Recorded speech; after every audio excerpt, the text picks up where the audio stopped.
આપ જોઈ રહ્યા છો સ્પાર્ક ટુડે ન્યૂઝ। એકલવાયુ જીવન જીવતા વૃદ્ધ દાદાની વારે સર્વમાનવ સેવા ચેરિટેબલ ટ્રસ્ટ અને હેલ્પ વોરિયર્સ ફાઉન્ડેશન આવ્યું છે।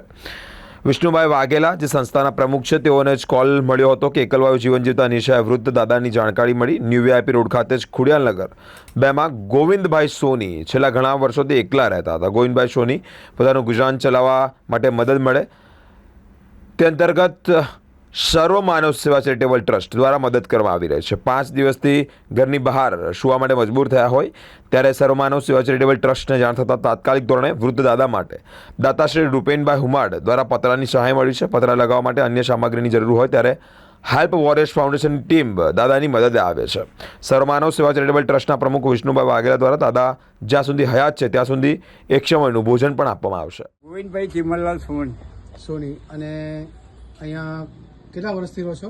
અહીં લગભગ 80 સાલથી રહું છું। રડશો નહીં દાદા, રડશો નહીં। અને કોણ કોણ છે તમારી સાથે? અત્યારે તો હું એકલો છું। રડશો નહીં દાદા, તમે રડશો હવે નહીં ભાઈ પહેલા મરી ગયા, તો? એવું છે? 2.5 મહિના થયા। અચ્છા, અને તો પછી ઘરનું ગુજરાન કેવી રીતે ચાલે છે તમારું? અરે ભાઈ આપણે અહીં માંડવી જઉં છું। હા, માંડવી હા। તો બકરાવાળીથી ટેમ્પો આવે છે, ખાવાનું આપે છે, જેમ તેમ લાવીને ખાઉં છું। કોઈ ચા પીવડાવી દે ને કે પછી ચા વગર રહું છું, એવી રીતે ચલાવું છું। કંઈ વાંધો નહીં, રડશો નહીં। તો હાલમાં તમને શું જરૂરિયાત છે મને કહો? એમ પતરા નાખ્યા લો, પત્ર નાખી આપું, બીજું એના સિવાય?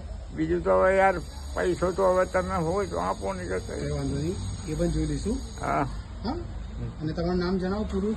ગોવિંદભાઈ ચિમનલાલ સોની। ઘરમાં કોઈ નથી ને તમારા? ના।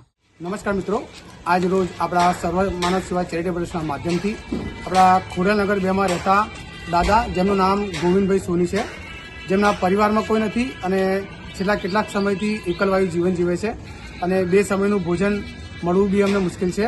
અને આ વરસાદમાં, ભર વરસાદમાં એમના ઘરના પતરા બધા સડી ગયા અને તૂટી ગયા હતા। એમને આપણો કોન્ટેક્ટ કરી અને બધી માહિતી આપી, જેથી કરીને આપણા દાતાશ્રી રૂપેનભાઈ હુમાડ થકી પતરા અને હેલ્પ વોરિયર્સ ફાઉન્ડેશનની ટીમ દ્વારા મદદ કરવામાં આવી છે અને તેમના દ્વારા આજે દાદાજીને નવા પતરા નાખી આપવામાં આવ્યા છે।